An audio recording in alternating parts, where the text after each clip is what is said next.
on WESH 2.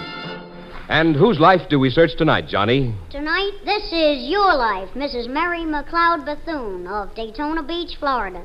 On March 15, 1949, Mary McLeod Bethune was the subject of the popular NBC radio program, This Is Your Life.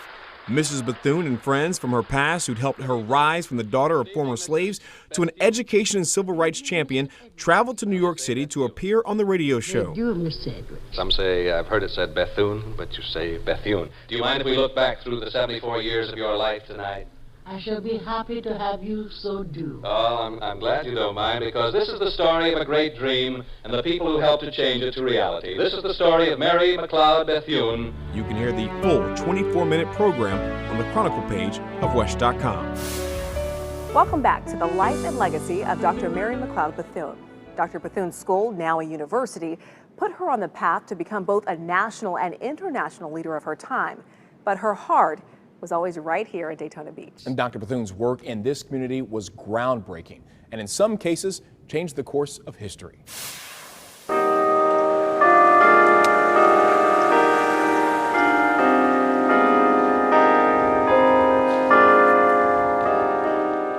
She was trying to be the conscience of the community. Dr. Mary McLeod Bethune was a problem solver, and her efforts helped make everyday life better for African Americans in her adopted home of Daytona Beach and Volusia County. Now retired interim BCU president Dr. Hiram Powell walked us through some of Dr. Bethune's enduring local accomplishments. Everywhere there was a need in the community that was not being met, she stepped in to meet that need. At the turn of the 20th century in Florida, segregation kept ailing black men, women, and children out of hospitals. When one of Dr. Bethune's students at her girls' school was terribly sick from appendicitis, she was turned away by the local hospital. After being persuaded by Dr. Bethune, the young woman was treated on the back porch of the hospital. That indignation moved Bethune to found McLeod Hospital, where any person, regardless of color, could seek medical help. One of the old hospital buildings still stands on the corner of campus. Another place Dr. Bethune helped open to all, the beaches. While today we have Bethune Beach, it's a place Dr. Bethune once again made happen. Bethune Beach came about because there was no place that colored people, it was the title at that time, could go. And so she was able to petition the city or county to be able to give them a place so that they wouldn't, and that was typical practice in those days. If we don't want you to come where we are, we will give you a place where you can go. Dr. Bethune always found a way to create change, and sometimes that meant going toe-to-toe with danger. When Dr. Bethune was helping to educate and mobilize black men to vote, she placed herself in the crosshairs of the Ku Klux Klan. The Klan marched on Bethune's campus twice in the early 20s, and that final time they were met by the school's matriarch in the quad with all campus lights turned on the night riders. Because normally, there was an inherent fear of colored people for white people. And they would run, they would hide, whatever was going on, they would disband it. Dr. Bethune didn't do that.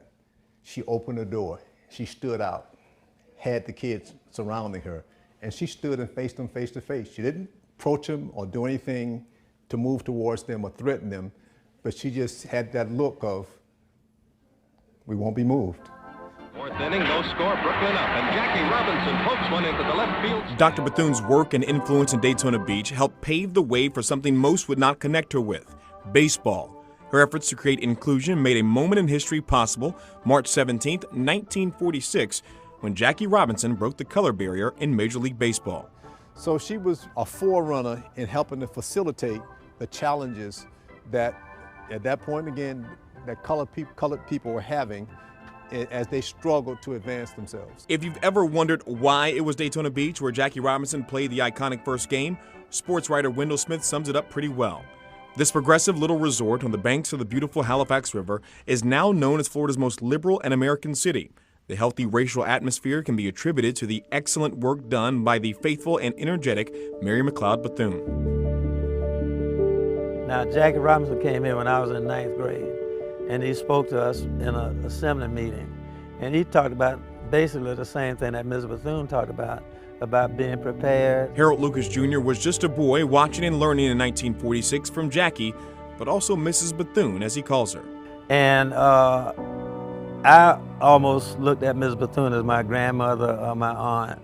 I spent many nights in her home because my daddy would be over there taking dictation or doing something or sending out letters to different donors and all. She was a tough person now. Don't think that because she spoke softly that she was not a negotiator. Mr. Lucas's father was Dr. Bethune's Guy Friday, an assistant secretary and right-hand man. He spent countless nights in her house at what is now the center of Bethune-Cookman University's campus, listening and watching as Dr. Bethune found problems and solved them. Her influence, despite what happened on campus, reached far beyond here on campus. I don't know if you can find a single figure in the history of Daytona that runs through the whole city in the way in which she did. This has been a journey, and a very long journey, and many people have taken part in this journey to get us to where we are today. Making sure Mary McLeod Bethune became Florida's choice for Statuary Hall. The details behind this grassroots campaign, waged from Daytona Beach to Tallahassee. That's next on Chronicle, the life and legacy of Dr. Mary McLeod Bethune.